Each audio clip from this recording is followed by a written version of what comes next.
नमस्कार welcome to my channel Kavita kitchen corner. आज आम घरे थिबा सामग्री अति सहजरे बनी पारुथुबा गोटे कुल्फीर रेसिपी को बनैबा। चलंतु आरंभ करिबा। गैस उपरे गोटे पैन नेबा, सेतिरे हाफ ग्लास पानी को ऐड करिबा। जेमिति क्षीर देले सेतिरे तळे लागि न जाऊ। एबे मु एठी हाफ लीटर पैकेट क्षीर को सेतिरे देई देबी। आपण एठी फुल फैट क्षीर मध्य व्यवहार करि परिबे। क्षीर को पैन रे देई गैस को मीडियम फ्लेम रे क्षीर फुटिबा पर्यंत छाड़ी देबा। क्षीरटी भल भाव में फुटिगलानी। एबे सेतिरे 3 चामच क्षीर गुंड को सेतिरे दे देबा। आपण जदि फुल फैट क्षीर नहीं थिबे क्षीर गुंड न देले भी हेबो। क्षीर गुंडटी सेतिरे देई भल भाव में ताकू गोलाई देबा। जेमिति क्षीर गुंडटी क्षीर रे भल भाव में मिसी जिवो। क्षीर गुंडटी एठी भल भाव में मिसी जाइछि। एबे सेतिरे 5 चामच चीनी को देई भल भाव में गोलाई देबा ओ गैस को मीडियम फ्लेम रे रखी क्षीर अधा होला पर्यंत छाड़ी देबा। क्षीरटी एठी प्राय अधा ही जाइछि।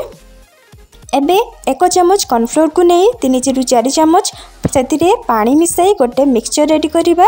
संगे संगे ताकू देबा खेणी भल भाव में एमिति गोळेई देबा जेमिति सेतिरे किछि लम्स रहिबो नाही। एबे सेतिरे 4 ରୁ 5टी गुजराती को नहीं गुंड करी सेतिरे दे देबा ओ भल भाव में गोळेई देबा। गुजराती एठी ऑप्शनल अछि, आपण चाहिले देई ऐड करि परिबे। एबे गैस रो फ्लेम को ऑफ करि देबा।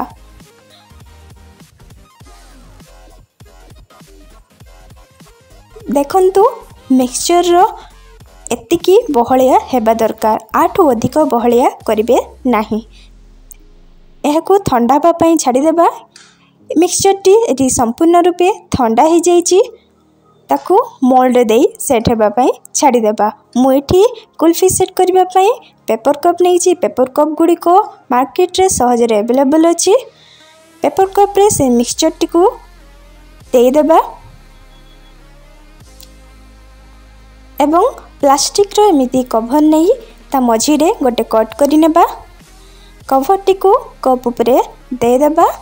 आकू रबर बैंड सहायता रे भलो भाव रे कप रो ऊपरटी को कवर करि देबा।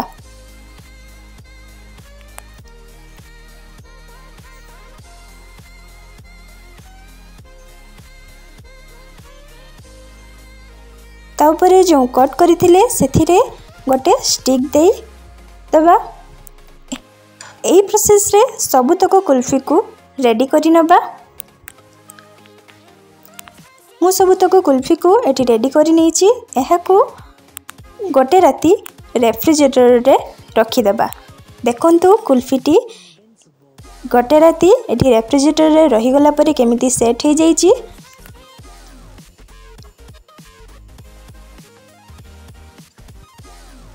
केते भलो भाव में सेट हेछि मु आपन को गोटे खोली देखौछि। ता ऊपर कवरटी को काढी नबा।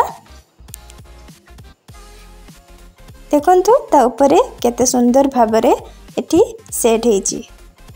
मोल्ड रू काढिबा लागि गोटे छोट कट करिबा एवं एहाकू चिरी नेबा जेमिति एहा सहजरे मोल्ड रू भारी आसीबो। देखंतु कुल्फीटी एटी केते सुंदर परफेक्टली पूरा सेट हेछि। आपण एई रेसिपीटी को अति सहजरे घरे बनै आपणक फ्रेंड्स फैमिली सहित एमिति खरा दिने कोनसी ओकेजन रे हो सेलिब्रेट करि परिबे।